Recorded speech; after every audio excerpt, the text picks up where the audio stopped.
மாவட்டந்தோறும் மாபெரும் தொழிற்பூங்காக்கள், 4 வழிச்சாலைகள், மேம்பாலங்கள் எனும் வளர்ச்சி பாதையில் முன்னேறும் தமிழ் நிலப்பரப்பில் வனவிலங்குகள், பறவைகள் சரணாலயங்கள் மற்றும் கடல்வாழ் உயிரின பாதுகாப்பு, அதிகரிக்கும் வனப்பரப்பு என பசுமை வழி பயணத்திற்கும் உரிய கவனம் செலுத்தப்பட்டு வருகிறது.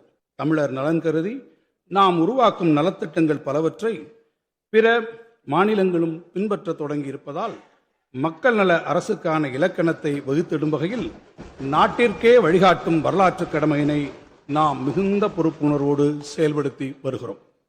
முத்தமிழறிஞர் கலைஞர் அவர்கள் அரை நூற்றாண்டுக்கு முன்னரே ஓர் வரவு செலவு திட்டம் எப்படி அமைந்திட வேண்டும் என்று நமக்கு வழிகாட்டி சென்றிருப்பதை நான் இங்கு பதிவு செய்ய விரும்புகிறேன்.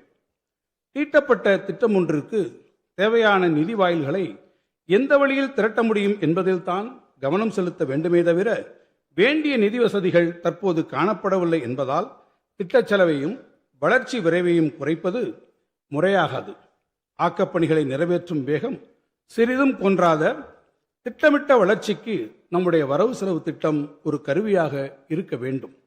கடந்த 1971-72 ஆண்டிற்கான வரவு செலவு திட்ட அறிக்கையில் இடம்பெற்றிருந்த முத்தமிழறிஞரின் கலைஞரின் அறிவுரையினை நாம் வலுவாது பின்பற்றி வருவதால் தான் இன்று பல்வேறு துறைகளில் நாட்டிலேயே பெரு வளர்ச்சி பெற்று தமிழ்நாடு முதன்மை மாநிலமாக திகழ்ந்து கொண்டிருக்கிறது.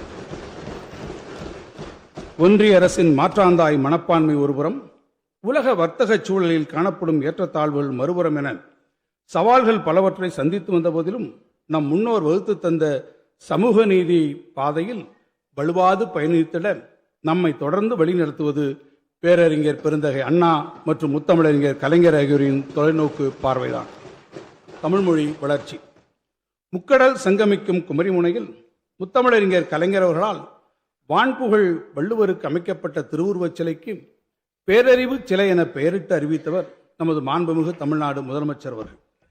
உலக பொதுமறையாம் திருக்குறளை உலகெங்கும் கொண்டு சேர்க்கும் இலக்குடன் ஐக்கிய நாடுகள் அவையினால் அங்கீகரிக்கப்பட்ட அனைத்து அலுவல் மொழிகளிலும் மொழிபெயர்ப்பு செய்திடும் பணிகள் நடைபெற்று வருகின்றன.